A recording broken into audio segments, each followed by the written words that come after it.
দেশব্যাপী বৈষম্য বিরোধী ছাত্র আন্দোলন ঘোষিত কমপ্লিট শাটডাউনে মুন্সিগঞ্জের বঙ্গবন্ধু এক্সপ্রেসওয়ে ঢাকা মাওয়া ভাঙ্গা মহাসড়কের যানবাহন চলাচল সীমিত হয়ে পড়েছে।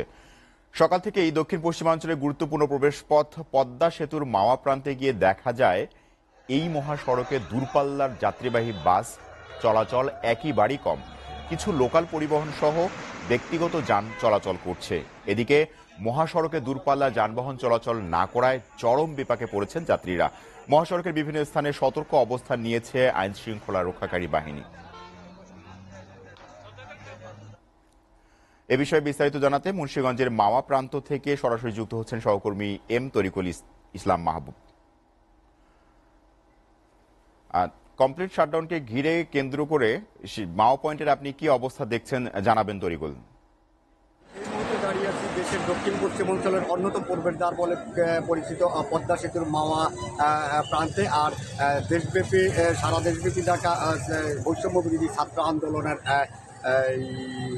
কমপ্লিট শাটডাউনের খবর কথা যদি আমার বলতে হয় তাহলে কিন্তু বলতে হয় বঙ্গবন্ধু এক্সপ্রেস অর্থাৎ ঢাকা মাওয়া মহাসড়কে কিন্তু এই পদ্মা সেতু এলাকা দিয়ে কিন্তু সকাল থেকেই কিন্তু আমরা তেমন কোনো দূরপাল্লার যানবাহন চলতে দেখতে পাইনি। তবে আমি কথা বলেছিলাম বেশ কিছু যাত্রীদের সাথে, তারা কিন্তু আমাকে জানিয়েছেন এই শাটডাউনের কারণে কিন্তু তাদের একটু ভোগান্তি হচ্ছে। যেমন ভোগান্তি হচ্ছে তাদের দূরপাল্লার যাত্রী বাহী যানবাহন এই মহাসড়ক দিয়ে তেমন কোনো চলাচল করছে না, তবে কিছু লোকাল পরিবহন চলাচল করছে। তবে আমি আরও কথা বলেছিলাম আন্দোলনকারী শিক্ষার্থীদের সাথে, তারা আমাদের জানিয়েছেন কিন্তু এই কমপ্লিটলি শাটডাউন কিন্তু আর আজকে তারা সফলভাবেই সারা দেশব্যাপী পালন করবে। তবে ঢাকা মাওয়া মহাসড়কের কিন্তু কোথাও কিন্তু আমরা ছাত্রদেরকে কিন্তু আমরা রাস্তায় পিকেটিং কিংবা অবরোধের করতে আমরা দেখিনি। তবে আমি এ ব্যাপারে কথা বলেছিলাম মুন্সিগঞ্জের শ্রীনগর সার্কেলের পুলিশ সুপার হুমায়ুন আহমেদের